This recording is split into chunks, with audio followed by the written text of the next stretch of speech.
Yes, Russia. Okay, I take it back. I'm done. I'm wrong. You guys are right. Russia actually secretly during the time of the USSR targeted Donald Trump because they were targeting as many businessmen as they possibly could. Donald Trump, okay, also known as Donald Trumpowski, okay, is a USSR asset.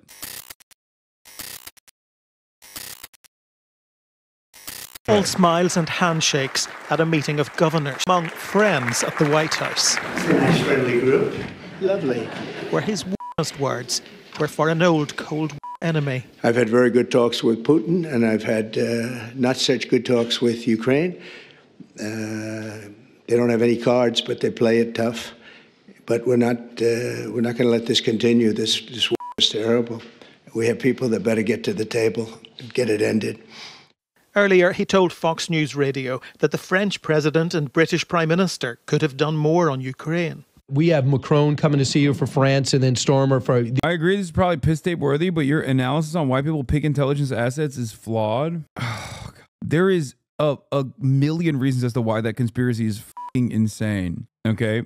So Trump was a dormant KGB asset that even post-collapse they retained. Okay? And knowing full well that he might inevitably, like they scouted this fucking real estate fail son, okay? You've never worked in the intelligence agencies and it shows. Yes, I have not worked in an intelligence agency. You're right. The USSR had the foresight to know that Trump could be something someday. Let's say they actively targeted him. The KGB actively targeted him. They have done so in the past for other businessmen. Certainly. You still need to have some semblance of loyalty though, okay? Like you need to have some sympathies. But let's say he secretly had some sympathies, okay? Let's entertain that notion for a moment.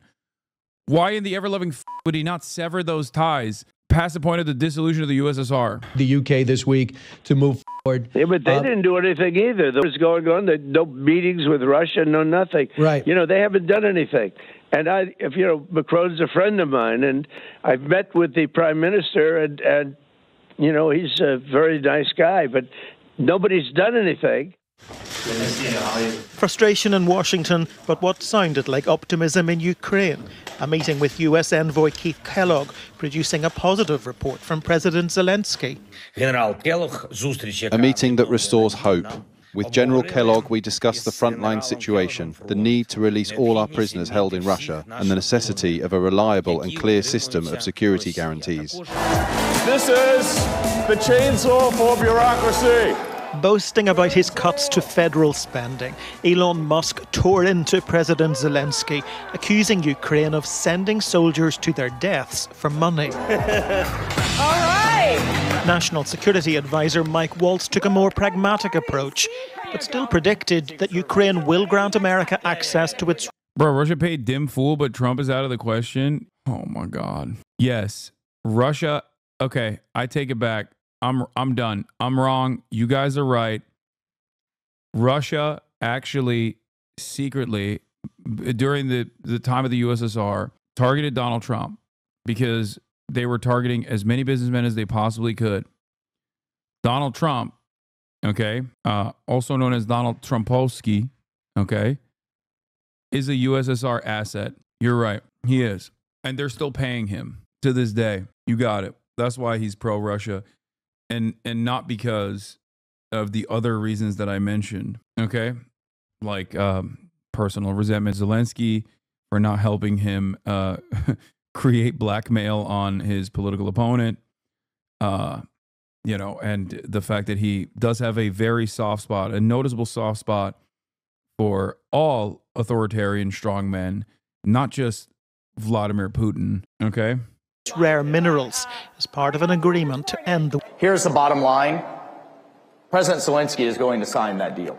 And you will see that in the very short term. And that is good for Ukraine. Why are people desperate to believe such delusions? Because people have this idea in their minds that just simply won't die. And that idea is that America is a truly awesome, truly powerful nation, and it cannot fall into the hands of an absolute fucking dumbass. Okay? There has to be another nefarious, complicated network of espionage and a sophisticated scheme at play here. Like that our fellow men and women are not stupid racists who thought that like if we kill enough trans people and Guatemalans that like the egg prices would go down. That can't be the case. This is, after all, the United States of America. You can cope, dude. That's it. Liberals also still entertain the notion that the glorious empire could not simply fall into the hands of a narcissistic moron, partially as a direct consequence of how awful the Democrats are. Better could you have for Ukraine than to be in an economic partnership with the United States? It's taken just a week for Ukraine's fortunes to change dramatically.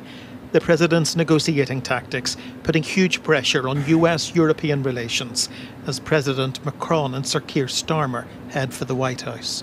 David Blevins, Sky News in Washington.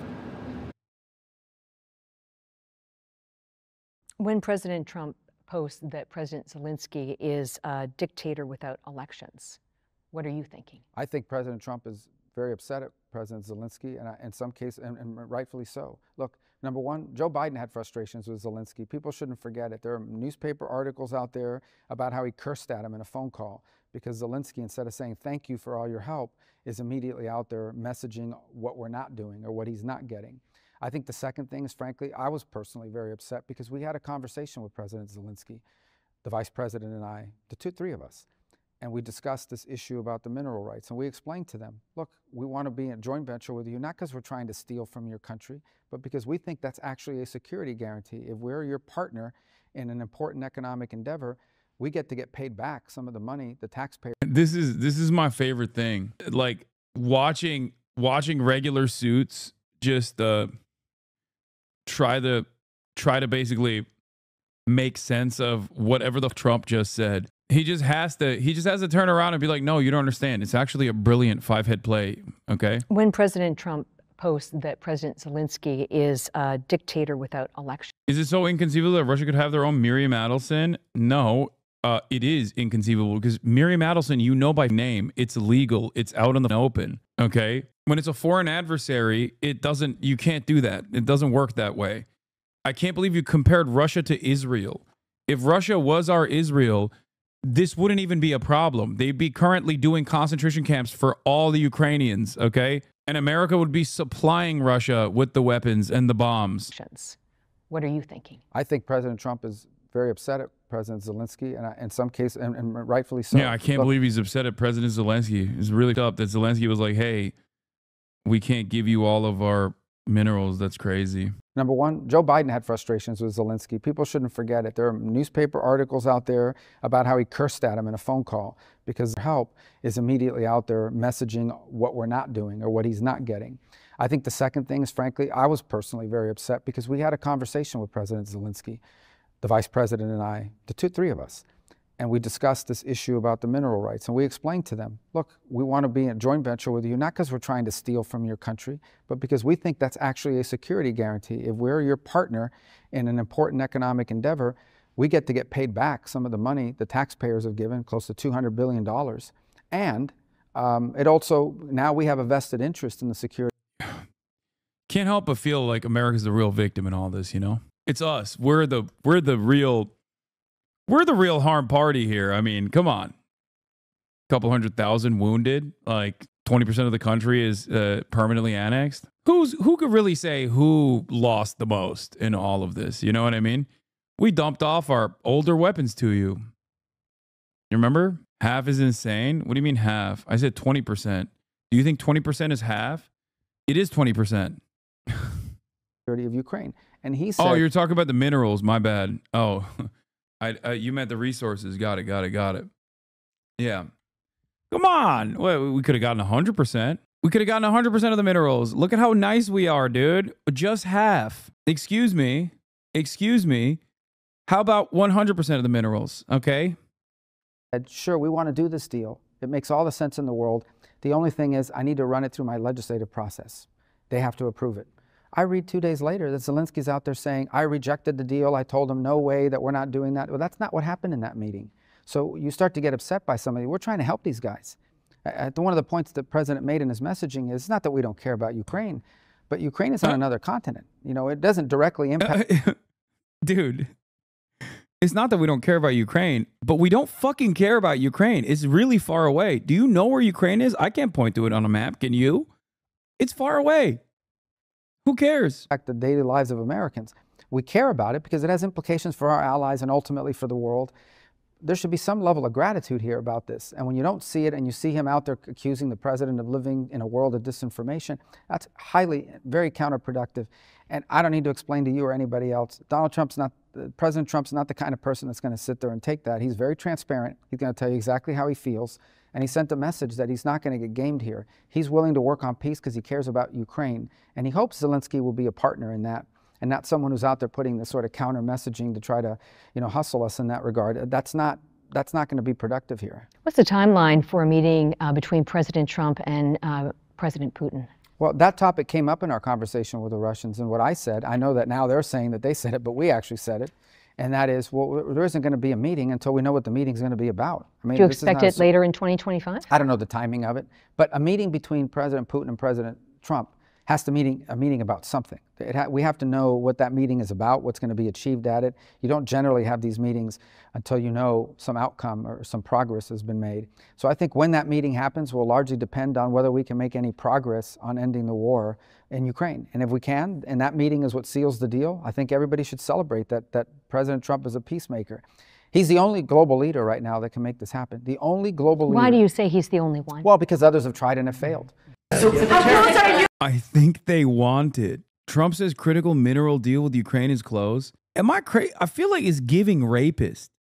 Like it's very weird the way he's just like, no, you don't understand. Like they like it actually. They like giving us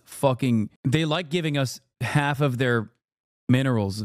Like they deserved it. Victim blaming. And now we're taking their minerals and they like it actually. They're enjoying it. It's fucking insane. You're really good at shilling propaganda consistently. Your morals are extremely weak. Please unban him, or I'm going to unban him actually, because I really want to know what he's talking about in this circumstance. I would love to hear what his brilliant take was. You to a minerals agreement with Ukraine, Mr. President. What? How close are you to striking a minerals deal with Ukraine? Close, yeah. I think they want it. They feel good about it, and it's significant. It's a big deal, but they want it, and it keeps us in that country, and they're very happy about it. But it's we get our money back. This should have been signed long before we went in. This should have been signed by Biden, but Biden didn't know too much about what he was doing. The war should have never happened. Let's hear it. Number one. What's that? Let's hear it. I want to hear what you have to say. I unbanned you. You're really good at shilling propaganda consistently. First of all, thank you for saying that. And then you said your morals are extremely weak. And I take back my thank you for the second statement. What do you mean by that? Where are my morals weak on this issue? You have the floor. Let me ask you, let's do immigration here for a second. There's this move now that Trump's latest thing is that he's going to cut funding, any kind of money that ends up in the hands of illegal immigrants. So if you're funding these sanctuary cities and states, that's how they. Yes, this is one of those communities where I will actually actively pull you to the public square if you want to. You called President Zelensky of Ukraine a dictator. Do you think that President Putin of Russia is also a dictator? I think that President Putin and President Zelensky are going to have to get together because you know what? We want to. Oh my God! Why won't he say it? What the fuck? Okay, that's. Oh my God! Oh my God! He literally. What the fuck? Killing millions of people. He got 90% of the vote. I don't think that's a dictator. I say that's a popular guy. Way more popular than Biden, who was very unpopular when he defeated me, when I didn't lose, because they cheated. You have young soldiers being killed. If you saw the pictures that I saw of the battlefield from satellite, you've never seen any pictures. Same reason as to why Blinken was mad at Biden calling Xi one? Fuck no. Yeah, there is a difference between calling Xi Jinping a dictator and Vladimir Putin a dictator. Every American president, even before Biden, has actively said that our foreign adversaries are run by ruthless autocrats. So no, I don't think this is Donald Trump trying to like play nice with Vladimir Putin. What are you talking about? Donald Trump normally is brutally honest. You know what he would say in this situation if he wasn't like additionally into Vladimir Putin? He would say, yeah, he's a dictator. He's a big guy. He's a ruthless guy. But so are we. We're ruthless too. And I talk to ruthless guys all the time. So what if they're a dictator? Who cares? We still got to talk to them. We still got to do deals with them. That's what he would normally say. What motivates your political commentary if you don't believe you have any influence? No, I believe I do have influence. I just don't believe I have the influence to actually change the outcome of elections. I don't have the influence to basically undermine the Democratic Party or the entirety of the mainstream media. Of course I have influence. It's just people think that I have more influence than fucking Taylor Swift for some reason because they're stupid and they're brain broken and they want to. First of all, I'm far too accessible to have at least a decent amount of influence. Like that. Soldiers are being killed by the thousands a week, thousands of soldiers a week. As we speak, they're being killed. That's why I want to see a ceasefire and I want to get the deal done. I think we have a chance to get the deal done. I had to make sure that Russia wanted to do it. It's a war that would have never happened if I was president, but it did happen. So I got stuck with it, and I want to stop people from being killed. You know, it doesn't affect the United States very much. It's on the other side of the ocean. It does affect. U.S. negotiators pressing Kyiv for access to Ukraine's critical minerals have raised the possibility of cutting the country's access to Elon Musk's viral Starlink satellite internet system. Three sources familiar with the matter told Reuters. Europe, and we've put in 3 times more money. We're in for 300 billion. They're in for 100 billion. And you know, Europe is also doing it in the form of a loan. You'd have more influence via your wallet than your streams. People need to realize that. No, you're absolutely wrong. No, I don't have more influence via my wallet. Unless you think I'm a fucking billionaire. What are you, crazy? No. My influence comes entirely from you, chatters. That's it. That is why I'm also an active danger to certain causes. Just testing your moderation, buddy. I get insta-banned for disagreeing with you, but people that spam your chat saying it's based when Israeli families are murdered by Hamas are all good. It just seems a bit unbalanced, don't you think? Brother, whose battles are you fighting? Oh my lord, dude. No, they don't fucking say it's based when Israeli families are murdered. You're an absolute dumbass, okay? Shut the fuck up. Jesus Christ, just testing your moderation, buddy. Oh my god. Just testing your moderation, buddy. God, the fucking sweatiest goddamn losers. There is nothing lower than a fucking ant that thinks they are a brave warrior fighting an ideological battle for another fucking content creator, okay? You are less than a human being. You know that, right? You understand that, right? Like, you have defiled yourself. You have debased yourself to less than a human. I can promise you, I saw multiple people say base, lol, in your stream yesterday. There are 30,000 people in this fucking chat at any given moment. Unlike every single other person in this space, whether they even tangentially associate themselves with politics or directly do political commentary, understand that I have an open chat policy. The only thing that stops you from talking is, of course, not following for 10 minutes. You understand that? Therefore, there are going to be plenty of fucking things that people say in this chat that I don't agree with. As a matter of fact, I usually called them out and I pulled them up here. And I'm not mad. I just think you need better moderation. Yes, you are mad. You're so fucking mad that you started a goddamn sock account, followed me for 10 minutes to just come in here and say some loser ass bullshit. I just think you need more bitter moderation. There is not a better moderated community than this one online. Okay. You understand that? Dipshit. You want to know why I know that for a fact? Because the ADL before October 7 actually actively praised the moderation of this community when we also moderated AOC's chat too, when we were collaborating together. That fucking same ADL is now saying that, oh my God, this is a community of anti-Semites. Get the fuck out of here. Please.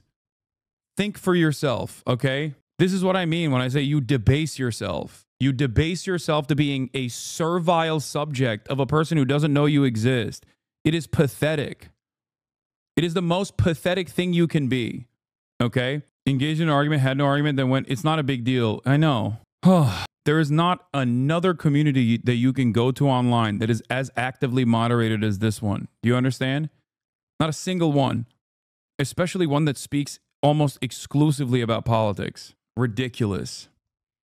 Yeah, but keep fucking screaming into a void and maybe it'll be the reality one day. Maybe enough people will also feel the same way as you do in your echo chamber. Okay? So sad. People are doing fucking Nazi rallies virtually online and these motherfuckers are like, you know what community is not moderated enough? A community that is unfortunately too critical of Israel for my liking. While they're doing a genocide, it's not a real genocide, by the way, sweetie. Got it. Okay. No, you just disagree. That's it. Okay. Either you disagree or worse, you are primed by someone else who disagrees with that. And now you're in here fighting their battles for them. That is the most pathetic person you can be. Barely a human. Jesus Christ. Just gave him money. Every other space online and every other place on the fucking in major media is so primed to being pro-Israel across the board. But God forbid there's one fucking space remaining. God forbid there's one space remaining where they're like, hey, what Israel's doing is unconscionable. It's a genocide. Holy shit, we can't let that happen. Time to send this guy to the fucking gulag, you know? Like, what do you want? It's not going to change the dynamic. It's not going to make people magically like Israel. It's just going to fucking further the resentment. Jesus Christ. There was no loan, there was no security, there was no anything. So we're going to either sign a deal or there's going to be a lot of problems with them. So we're going to sign a deal to get security because we have to do that. We're spending our treasure. They're spending their blood. They are. And they're very brave and, you know, in every way you can imagine. But we are spending our treasure on a country that's very, very far away. And it's okay. But we have to be treated the same as Europe is being treated. Europe gets their money back. Europe is basically giving nothing because they get it back in the form of a loan, and it's a guaranteed loan. We don't get our money back, and we're losing. I mean, we don't want to do that anymore. So we're signing an agreement, hopefully in the next fairly short period of time, that will assure us that we'll get $400 or $500 billion back. We're in there for $300 billion. Now, one other thing, Europe is at 100. We're at 300. We think it has to equalize. In other words, they have to come up with more money because it has a big effect in Europe. It doesn't have much of an effect on us because we have a big, beautiful ocean in between. But it does affect. And Biden should have never gotten us into this mess. We had an incompetent president who got... Someone should ask Trump why he's okay with sending unlimited resources and money to Israel then. Fox News alert, the chairman of the Joint Chiefs of Staff, General Charles C.Q. Brown, just got fired. President Trump announcing it on Truth Social, quote, he is a fine gentleman and an outstanding leader, and I wish a great future for him and his family. And his replacement's already been named. 47 nominating Air Force Lieutenant General Dan Raisin Kane, who Trump says was instrumental in the complete annihilation of the ISIS caliphate. And we expect many more firings at the Pentagon. We'll keep you updated. Oh, Jesus Christ. A major and long-rumored purge is underway at the Pentagon tonight after President Trump ousts the Joint Chiefs Chairman. Secretary Hegseth fires the Chief of the Navy, the Vice Chiefs of the Air Force, and says he's requesting nominations for the Judge Advocates General for the Army, Navy, and Air Force, indicating they'll be replaced. Yeah, he's putting his boys in, baby. Let's go. He's putting the boys in. He's overtaken the military. It's happening. If you want to understand why Trump just called Ukraine's president a dictator, it's helpful to first understand the platform on which he did it. Like, so much this. For all the clowns, the jesters, the fools, the crowd workers, the last remaining guardians of truth and sanity, our dehumanization is over. Comedy is legal again. God damn it, Adam. Adam Friedland, host of The Adam Friedland Show, the #1 center-left podcaster. Comedy is legal again is always cringe to hear it. Yeah, that's why he's saying it, because he's being cringe deliberately. It's a farce. He said the ex-employee with your footage is ghosting him. Wait, what? Really? What is this footage is like this footage is never going to get released at this point, which is kind of funny because it's like it's not, you know, nothing spectacular happened. You know what I mean? Maybe one day the footage will get released.